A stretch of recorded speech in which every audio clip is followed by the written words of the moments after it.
नमः शिवाय। शिवजी सदा सहाय। ओम नमः शिवाय। गुरुजी सदा सहाय। 13वां अध्याय वटुकनाथ की उत्पत्ति। 13वां अध्याय में अंधक शंभु युद्ध तप कर सुख दर्शन बना शंकर बटुक विशुद्ध। ऋषियों ने पूछा, हे सूत जी, आप कृपा करके अंधकेश्वर शिव ज्योतिर्लिंगों एवं अन्य भी ज्योतिर्लिंगों का महात्म्य सुनाकर हमें कृतार्थ करें। सूत जी बोले, हे ऋषियों, सुनो। पूर्व काल में अंधक नामक एक दानव हुआ है जो कि समुद्र के किसी गड्ढे में रहता था। वह बड़ा बली था। अपने बल पराक्रम से उसने विश्व भर को अधीन कर रखा था। इससे सारा जगत दुखी हो गया। देवता गणों ने अत्यंत दुखित होकर भगवान शंकर को अनेकों प्रकार की प्रार्थनाओं से संतुष्ट कर उन्हें अपना दुख सुनाया।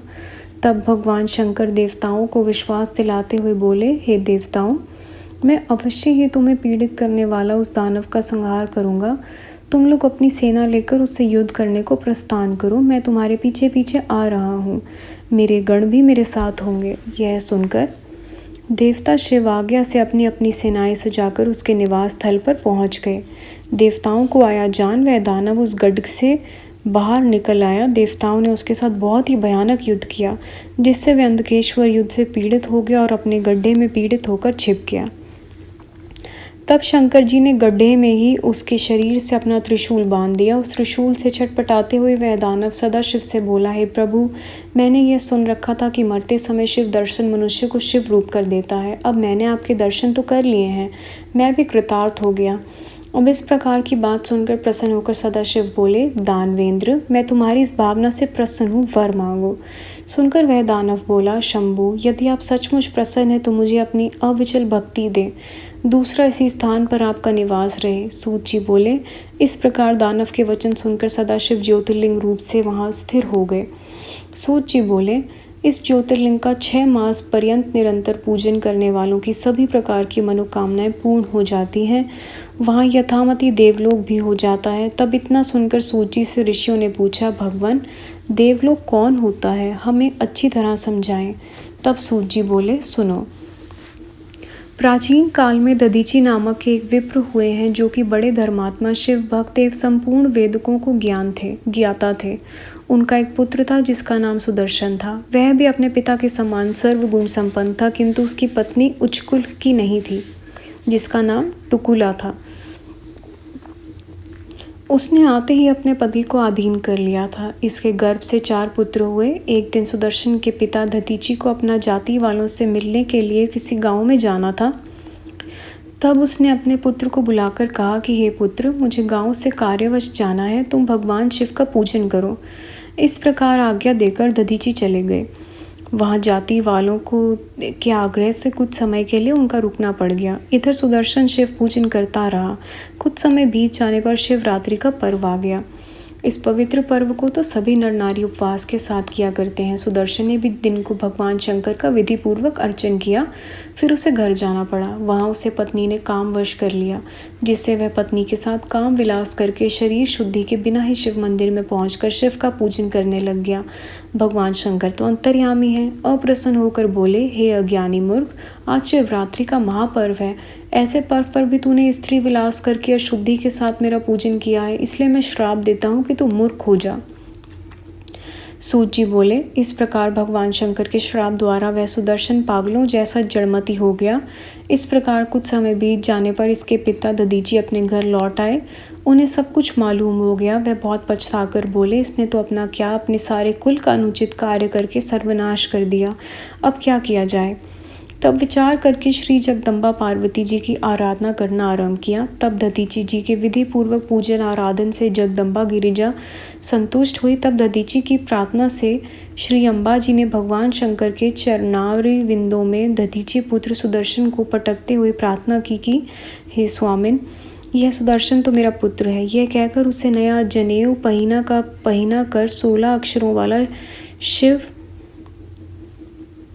शिव गायत्री मंत्र की दीक्षा दी। तब मातेश्वरी गिरिजा की कृपा से सुदर्शन ने मंत्रों के उच्चारणों द्वारा षोडशोपचार पूर्वक शिव पूजन किया। इस प्रकार पूजन में सदा शिव प्रसन्न हो गए और सुदर्शन से बोले, हे वत्स, अब मैं तुझ पर अतीव प्रसन्न हूँ।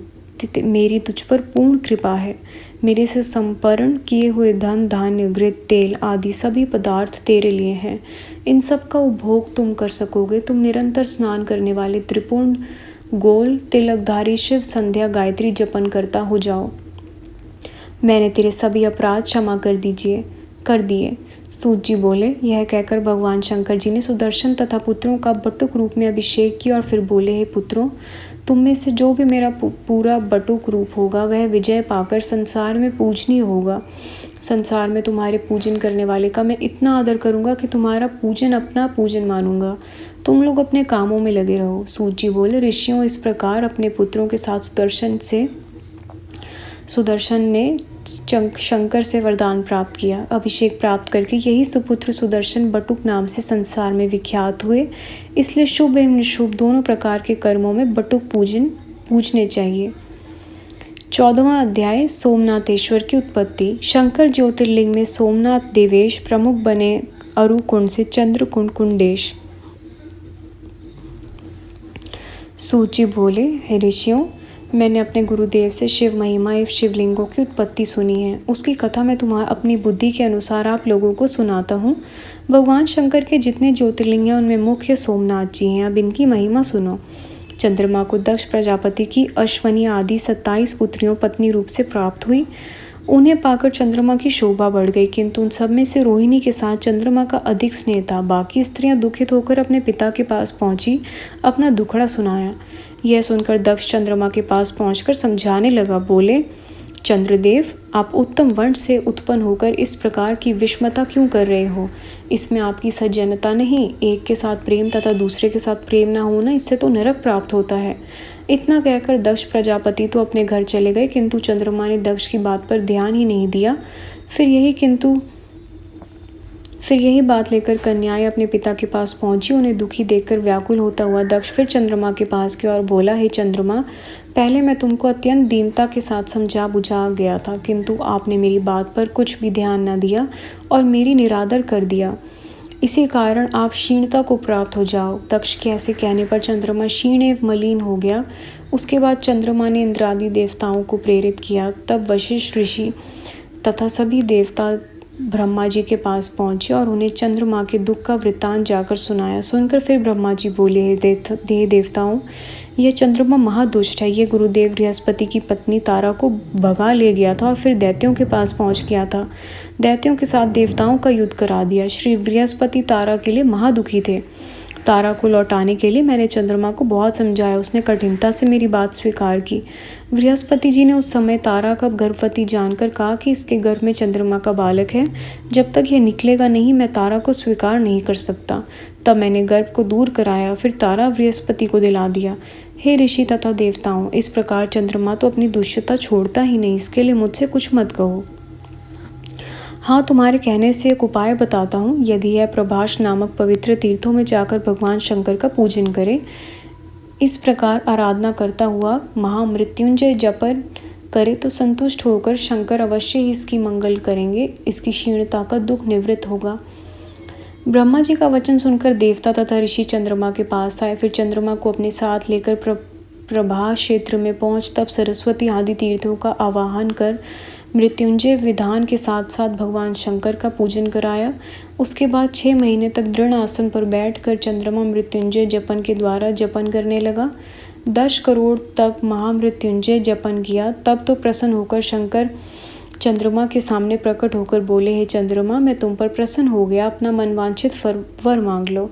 चंद्रमा बोले, हे स्वामिन, यदि आप सचमुच ही मुझ पर प्रसन्न होकर वर देते हैं तो कृपा करके मुझे यह वर दें कि मेरा यह क्षय दोष दूर हो जाए। तब भगवान शंकर बोले, हे चंद्रमा, तुम्हारा दक्ष प्रजापति का श्राप तो नहीं हटाया जा सकता। इतना मैं करता हूँ कि कृष्ण पक्ष के 15 दिनों तक तो तेरी कलाएं क्षीण होती रहेंगी और शुक्ल पक्ष के 15 दिनों तक क्रम से बढ़ती रहेंगी। भगवान शंकर की इस प्रकार कथन से चंद्रमा प्रसन्न हुआ और देवगण भी प्रसन्न होते हुए वहां आ गए। चंद्रमा को आशीर्वाद देकर हाथ जोड़कर शंकर से प्रार्थना करने लगे कि हम आपको प्रणाम करते हैं। फिर कहा, हे प्रभु, आप श्री पार्वती जी के साथ इसी स्थान पर निवास करें। इस प्रकार देवताओं की प्रार्थना से शिव वहां विराजे।